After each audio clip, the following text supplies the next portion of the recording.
Assalamualaikum. Kami akan menerangkan tentang tajuk insan menurut ahli falsafah dan hakikat insan dari perspektif Islam dan sains. Dalam tajuk ini, kami akan membincangkan secara terperinci tentang segala hal yang berkait. Sebagai mukadimah untuk pengenalan, saya akan menceritakan secara ringkas perihal tajuk ini. Insan atau manusia merupakan makhluk istimewa ciptaan Allah Subhanahu Wa Taala yang telah dianugerahkan oleh Allah Subhanahu Wa Taala akal dan fikiran. Kejadian insan boleh dibahagikan kepada dua, iaitu menurut Islam dan sains. Menurut Islam, awal penciptaan manusia iaitu Nabi Adam sebagai khalifah di muka bumi. Manusia dicipta melalui nutfah, kemudian alaqah, seterusnya mudghah, kemudian izham dan lahmi, dan akhir sekali nafkhur ruh. Menurut sains pula, kejadian manusia itu melalui sperma lelaki dan awam wanita, melalui proses persenyawaan dan terbentuklah manusia ataupun bayi. Menurut ahli falsafah terkemuka seperti Aristotle, Friedrich Nietzsche dan Jean-Paul Sartre, mereka mempunyai perbezaan pandangan berkaitan dengan insan. Falsafah tamadun barat boleh dibahagikan kepada empat, iaitu falsafah klasik, falsafah zaman pertengahan, falsafah pasca moden dan falsafah moden. Kita boleh melihat bahawa seiring dengan arus masa dunia, pelbagai pandangan telah pun diutarakan oleh ahli falsafah dunia berkaitan dengan insan.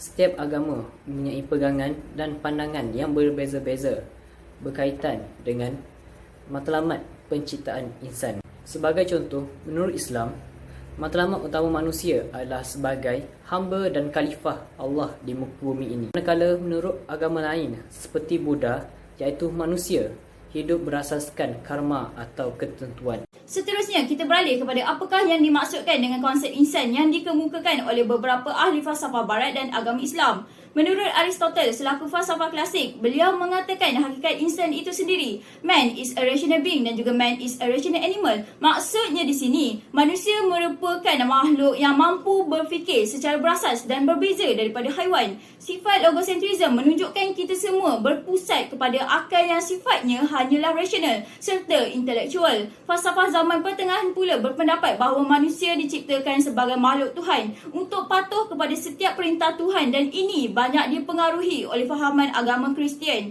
Menurut ahli falsafah moden, Friedrich Nietzsche yang menolak pandangan Aristotle, beliau menekankan konsep di mana manusia meletakkan emosi serta kehendak sebagai perkara utama. Akhir sekali, Jean-Paul Sartre sebagai falsafah pasca moden, beliau mengetengahkan konsep existentialism, iaitu lahirnya seseorang manusia tanpa sebarang panduan hidup. Dari sudut Islam pula, di dalam Al-Quran telah disebut beberapa terma, termasuklah Al-Ins, yang diambil untuk menerbitkan perkataan insan. Maksud insan itu sendiri adalah harmonis, lemah lembut serta berperi kemanusiaan. Manusia juga bersifat nasiyansa, iaitu mudah lupa. Malahan Allah Subhanahu Wa Taala telah menganugerahkan kepada manusia kebolehan untuk berfikir. Beralih kepada hakikat insan menurut perspektif Islam, terdapat pelbagai aspek di mana yang pertama, manusia adalah hamba Allah Subhanahu Wa Taala. Manusia diwajibkan untuk taat dan menyembah Allah Subhanahu Wa Taala sebagai tanda pengabdian, di mana ia tidak hanya terletak pada ucapan dan tindakan seseorang hamba, malah juga memerlukan keikhlasan. Ayat 125 surah Al-Nisa, Allah berfirman, dan tiadalah orang yang lebih baik agamanya daripada orang yang menyerahkan dirinya kepada Allah dengan ikhlas. Maka sudah terang lagi bersuluh, manusia dicipta untuk beribadah, taat, menjauhi larangan agama serta mengabdi kepada Allah Subhanahu Wa Taala. Kedua, manusia sebagai khalifah Allah Subhanahu Wa Taala di bumi. Allah telah mengurniakan akal fikiran yang jauh lebih bijak kepada manusia berbanding makhluk ciptaan Allah yang lain seperti haiwan, tumbuh-tumbuhan dan mineral. Dengan ini, sebagai pengganti atau duta Tuhan yang mempunyai pemikiran luas di muka bumi ini, kita telah diberi amanah untuk memakmurkan dan memeliharanya dengan baik. Manakala, khalifah juga dimaksudkan sebagai pengganti Nabi Muhammad SAW selaku pemimpin negara yang berperanan menjaga nama baik agama Islam serta negara. Sementara itu, saya juga akan membentangkan tentang hakikat kejadian manusia dari sisi Islam dan sains. Seperti mana yang kita tahu, Nabi Adam merupakan manusia pertama yang dicipta oleh Allah Subhanahu Wa Taala. Menurut pandangan Islam, kejadian manusia merangkumi aspek jasmani dan rohani. Untuk menyokong tuntutan ini, Allah Subhanahu Wa Taala berfirman dalam surah Al-Hijrah yang berbunyi, "Dan ingatlah ketika Tuhanmu berfirman kepada para malaikat, sesungguhnya aku akan menciptakan seorang manusia dari tanah liat kering yang berasal dari lumpuh hitam yang diberi bentuk. Maka apabila aku telah menyempurnakan kejadiannya dan telah meniupkan ke dalamnya roh ciptaanku, maka tunduklah kamu kepadanya dengan bersujud." Ayat ini jelas mengesahkan proses penciptaan bentuk manusia baik dari segi jasmani maupun rohani. Dengan ini, ia membezakan persepsi kejadian manusia dibandingkan dengan pendekatan sains. Penciptaan keturunan Nabi Adam dan Hawa adalah melalui persenyawaan antara jantina yang berlainan. Sains mengagihkan proses ini kepada 3 peringkat di mana campuran air mani di dalam kandungan ibu akan menghasilkan zigot, lalu ke peringkat kedua iaitu embrio dan akhir sekali peringkat fetus. Hakikat keinsanan menurut beberapa perspektif agama dan kepercayaan dapat dipecahkan kepada 3 bahagian. Yang pertama, dari mana sebenarnya manusia diciptakan telah disebut dalam surah Al-Insan ayat 1 hingga 2. Bukankah pernah datang kepada manusia suatu masa yang pada ketika itu belum dikenali? Sesungguhnya kami telah menciptakan manusia daripada setitis air mani yang bercampur yang kami mengujinya. Kerana itu kami jadikan dia mendengar dan melihat. Kedua, mengapa manusia diciptakan tertulis dalam surah Al-Zariyat ayat ke-5-6, "Aku tidak menciptakan jin dan manusia melainkan agar mereka beribadah kepadaku."